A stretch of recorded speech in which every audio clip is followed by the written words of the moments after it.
It came about that on a certain day Rustam rose from his bed, and his mind was filled with forebodings. To get his mind off things, he decided to go out and hunt.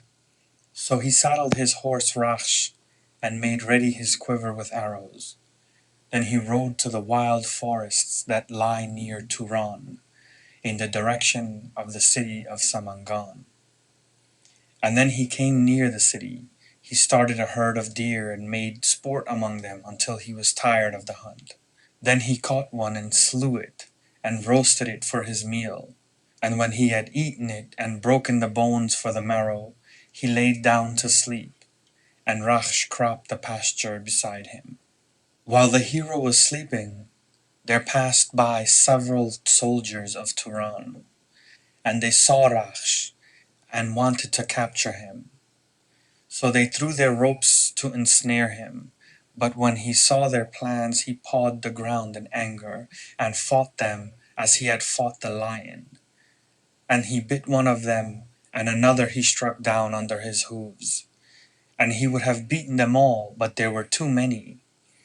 So they caught him and led him into the city, thinking, "What a good capture we have made." But when Rustam awoke, he was downcast and upset when he couldn't find his horse. And he said to himself, "How can I stand against the Turks, and how can I travel the desert alone?" And his heart was full of trouble.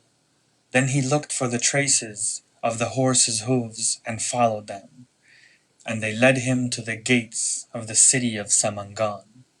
When those within saw Rustam, and that he came on foot, the king and the nobles came out to greet him, and asked him what had brought him here. Then Rustam told them how Raksh vanished while he slept, and how he had followed his tracks to these gates. He swore a great oath, and vowed that if his horse were not returned to him, there would be trouble. When the king of Samangan saw that Rustam was beside himself with anger, he spoke words of soothing, and said that none of his people would ever do wrong to Rustam, and asked him to enter his house and stay with him until Raksh was found. He added, "Surely Raksh cannot be hid." And Rustam was satisfied at these words, and cast suspicion from his spirit, and entered the house of the king, and feasted with him, and passed the hours with drink. The king rejoiced in his guest, and surrounded him with sweet singers and dancers. And when night fell, the king himself led Rustam to a bed perfumed with musk and roses, and he bade him sleep sweetly until the morning. And he declared to him yet again that all was well for him and for his steed. When a portion of the night was spent, and the star morning stood high in the arch of heaven, the door of Rustam's room was opened. The murmur of soft voices came in from the doorway. There stepped within a servant holding a lamp perfumed with amber, and the woman whose beauty was veiled came in after her. As she moved, musk was scattered from her robes, and the woman stood next to the bed of the hero Rustam, who was heavy with wine and sleep. And he was amazed when he saw them. He said, "Who are you? And what is your name? And what is your desire? What do you seek from me in the dark night?"